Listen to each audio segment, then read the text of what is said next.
Yeah, yeah. The Tabitha Show. The Tabitha Show. The Tabitha Show.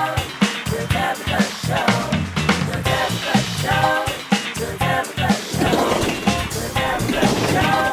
The Tabitha Show. The Tabitha Show. Good evening, ladies and gentlemen, and welcome to another episode of your one and only Tabitha Show right here on ALTA TV. My name is Tabitha Chibula, your host for today and always, hopefully. And I have with me a very, very, very, very, very, very, very talented young man here. He's actually an author and he goes by the name of Lawrence Munganga. Mr. or Dr. Lawrence Munganga, how are you doing today? I'm doing great, thank you. Good. So why don't you give everybody a brief explanation of who you are and what you do? Yeah, you said it well, very brief, because if I described it, it's Right. long, right? So my name is Lawrence Muganga, like you just said, and I'm a researcher, writer, author, and most importantly, two things: an educationist and a parent. Educationist. Why so? Or how so? How so? Because it's something that I hold so dear to my heart, and it has made me what I am. And I Okay. hope it changes the world if it is done the right way. It changes the world. So I understand that you're perhaps even trying to change the world one book at a time. That's right. You have a particular book here, which was actually forward by Steve Revington. Tell me about that. Steve is great. He's a pioneer of a type of learning we call authentic learning. Okay. The first person to come up with that kind of learning, and what that kind is all about, that kind of learning is all about is learning in real life, based within the real world. Okay. Right? Where students have to learn, but at the end of the day have to come up with something tangible Right. to present, to share with their own world, their own Right. community. Right. Yes. So the title of your book is You Can't Make Fish Climb Trees. Yes. Which is common sense, but why did you choose this particular title for this particular book? It is because of the so many ills that are going on within the education system. Okay. And I'll give you an example. Sure. You've been a student, so many people have been a student Yes. around the world, right? So you sit in a class, a four-cornered kind of room, Right. and you have one person we call a teacher. Amazing people, by the way, but they have been let down by the system. Then they are teaching 20, 40 students, one person, standing in front of 40 people with different passions, different aspirations, thinking different. You're teaching them, for example, history. One Right. person wants to become a chef. One wants to become a musician. One wants to become a firefighter. But you've taken all their day teaching them history. So that, to me, that is a malpractice. So it's like you're forcing this child to become what they don't want to become. In other words, you're forcing a fish to climb a tree. Absolutely. So why do you think that this is an important message that people need to hear about? A very good question. So let's step back a little bit. Sure. Education as we know it has been here for at least, and I use at least, it is even more, 150 years, Sure. right? So, but we need to ask ourselves one question. What is it for, right? So that question, we educators, taxpayers, parents, do not ask that question. What was education for 150 years ago, and what Right. is education for now? Right.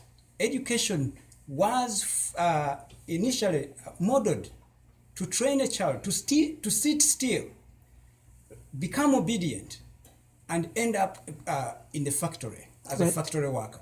That's why you hear the bells, they sit in lines and everything. But when you look at the education we are going through today, it's the same. But is the world still in the 1900s? It has changed significantly. Absolutely. Yeah. Right? Where actually we need more socialization to make things happen. We need more diversity to make things happen. Correct. We need more creativity to make things happen. We need more innovation to make things happen.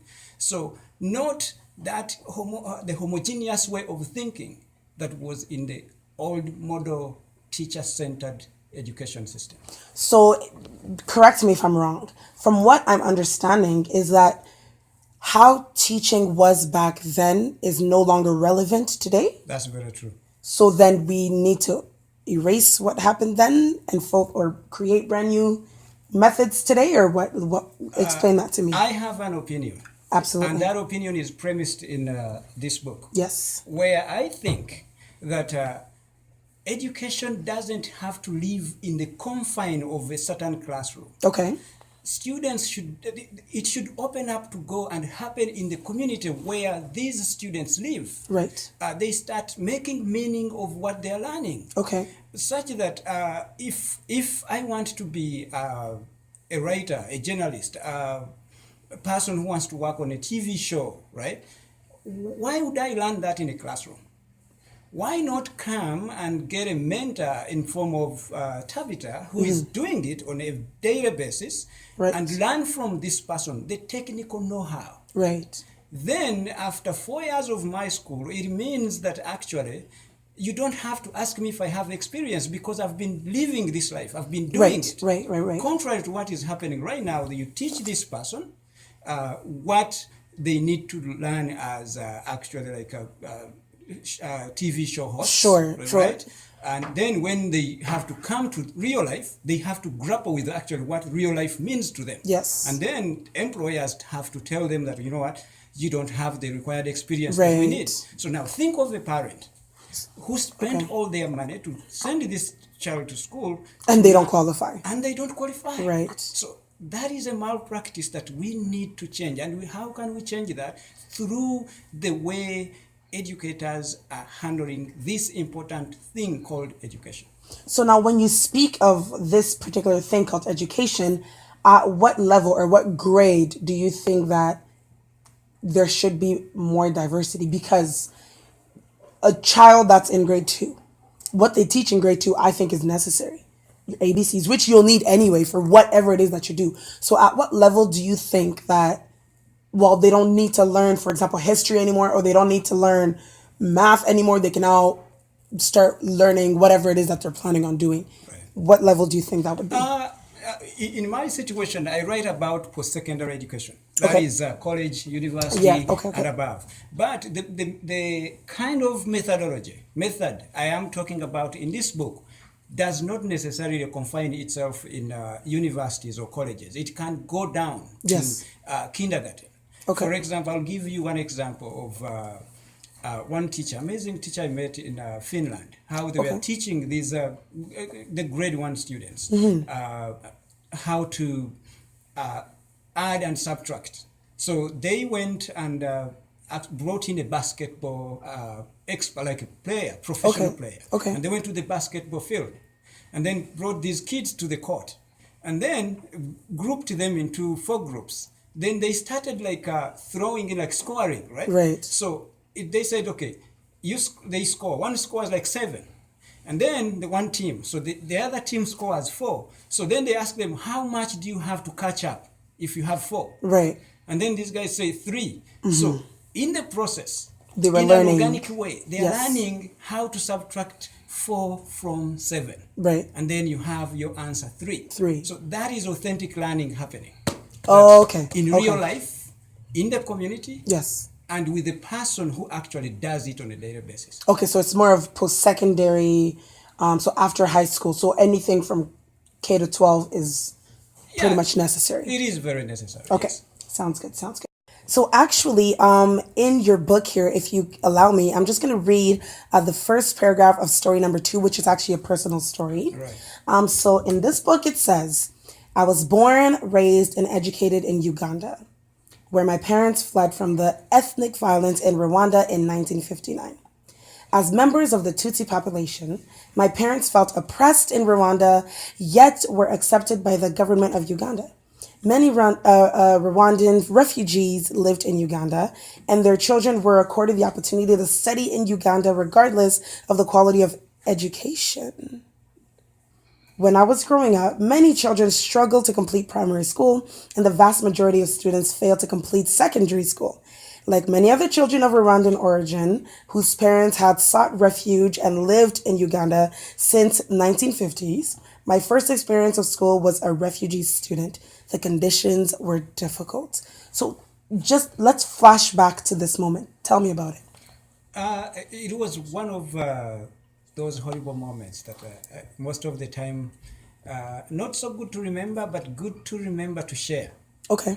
right? So just think of a situation where you are going to school, but maybe you have spent even 2 days without having a meal, right? Because Okay. you're a refugee child living in a refugee camp and Right. you just chanced to go to Right. school. And then think of a situation where you have to go to a school that is located 10 kilometers away from where you're living and you have to walk 20 kilometers going and back, right? It doesn't matter whether it rains, it doesn't matter whether it is too hot. You have to go over like different rivers, like go over those ones that if you're so lucky there is still a bridge, you go over it. But if it is so rainy in the rainy season and the bridge is washed away, then The bridge is washed away. yes, there are these makeshift kind of bridges, right? Okay. Then you have to swim across if you know how to swim. And if you don't, then you don't there's go no to school school. for the next 3 months when they fix this bridge. Now I'm just thinking, boy, do we have it easy in Canada? Oh my goodness. It is, I mean, everything has its own flaws, right? They vary accordingly, right? Yeah. But you may say that if we have to compare things like in Canada, it's like one is living, the education is like living in what we have been told and we believe as like Right. the heaven of education and Right. then the hell of education. Right. There, right? Right, Yeah. right. So now education wise, so like what was taught in the school, the content, what's the difference like? That is another dilemma too. That's like you have a teacher, right, standing in front of these kids who have no desks, are seated on the ground, and is teaching them how to, I mean, dictating to them notes, and Right. you're writing Right. in your book, right? Okay. And then at the end of the term, the best person who could cram what the teacher gave them and replicated them in the exam, that standardized exam, then it was the best student.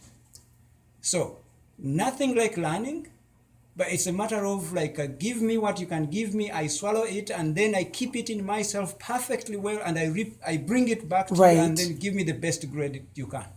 That's the kind of education system. That's quite interesting. So in that, let's talk about Uganda particularly because that's where you were. Right. What would you change? Except for you can't really change the conditions of getting to school, and I'm sure it's different from when it was back then. Right. But content-wise, what would you change in its education in general? I would change so many things, but I would change how teachers teach. Okay. I would change the curriculum, right? But of course, that calls so many actors, stakeholders to step Absolutely, in, yeah. right? So one way of teaching is that are there problems we are trying to solve in the community, in society, right? So why can't we teach in a way that solves the problems we have Right. in society? Right. Right? Instead of, it's like teaching someone like 3 divided by 4, right? You know that the answer is 0.75. It is I no. did not know that, but okay. That's good to know. That's okay. Right, yeah. That's 3/4, you know that's 0.75, Yes, right? yes. So, but you're teaching me that. The answer is known. Why can't we teach things that we don't know the answer? Or Right. we don't know any answer to those questions, because every problem that comes to me, you or any other person, you don't have an answer there and then. So you have to research for the answer. So we need to challenge these students, and that's when they innovate, they create jobs in the process, and they run away from that trap of all of them graduating looking for jobs. Right. And which jobs no one is creating because nobody is prepared to create these jobs. And do you think it would be the same for here too? Definitely. Okay. That's quite interesting. The same, I mean, look at everyone that is going to U of A, for example, and every other university here. Parents have to dig deep down into their pockets and send these students to school in anticipation that they are going to make a life. Little do they know that after 4 years they are coming back home to sit with them at home. Right? And if they have the opportunity, they are going to go to McDonald's, work there, team. It's not bad, but honestly, no parent wishes that after paying or have a student loan as big as this. So it is going on everywhere. No, you're right for that. I definitely agree. And actually, if you agree as well, or even if you don't agree, I strongly, strongly, strongly urge you to get this book ASAP, ASAP, ASAP, because there's so much information in here that could actually bring light to one's eyes. So absolutely go ahead and get it. It's a wonderful book. This is my copy. I'm never giving this back. Oh, yeah, because my oh my, I need to start reading this as well. So I just want to thank you for taking time and sharing this with us. Contact information is going to be below. Make sure you contact Lawrence and get the book that you got to get, because you don't want to miss out on this opportunity. And actually, briefly before I let you go here, as you know, the Tabitha Show custom, we're going to play a little game called Yes, No, and Maybe. So basically all it is these cards here, you're going to be using them to answer particular questions. And best of luck. Are you ready for this? Are you sure you're not teaching a fish to climb a tree? No promises to that. Okay, let's do it. Okay, so actually, this is from some of our viewers right now. Yes. They admire your hair. Very beautiful hair. Oh. But one of their question is, would you ever rock an afro? Use your cards.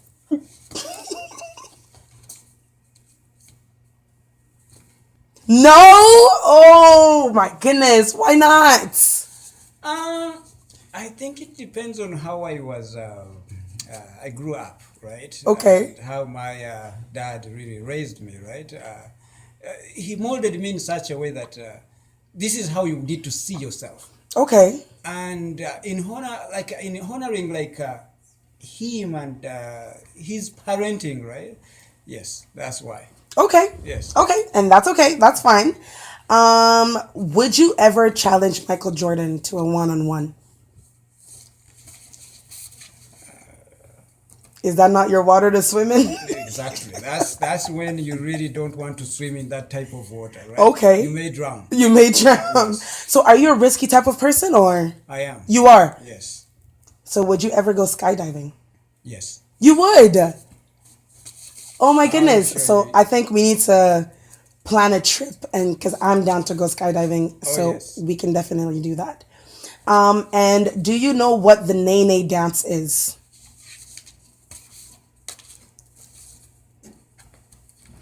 You don't know what the Nene is? I have no clue. So if I was to show you, could you do it for us? Maybe because you're a dancer, I can try, but... Okay, let's try it. Let's try it. Okay. So basically, you just have to put your hand up and then sway. Nene. Oh. Could you try for us? So you just put your hand up? Up, and then you sway. Enjoy the feeling, right? That was very well done. That was awesome. Thank you so much for being on the show. I will make sure we zoom in this part because that was spectacular. Thank you. Did you have any last messages to tell our viewers? Yes. So, thank you so much. Absolutely. Tabitha, for hosting me here and giving me an opportunity to share what my opinion is about education. So, I think I have really done incredible work, which I have packaged in this book. And teachers, parents, educationists, and administrators, they would find so much value into it. And they could change the way we do things. It's not business as usual. The world has changed, right? The world has changed to the extent that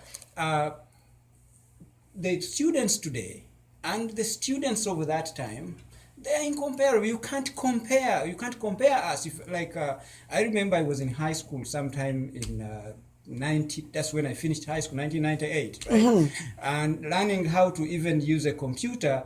That was the year I started using a computer. Right. But my children today they know everything about a computer.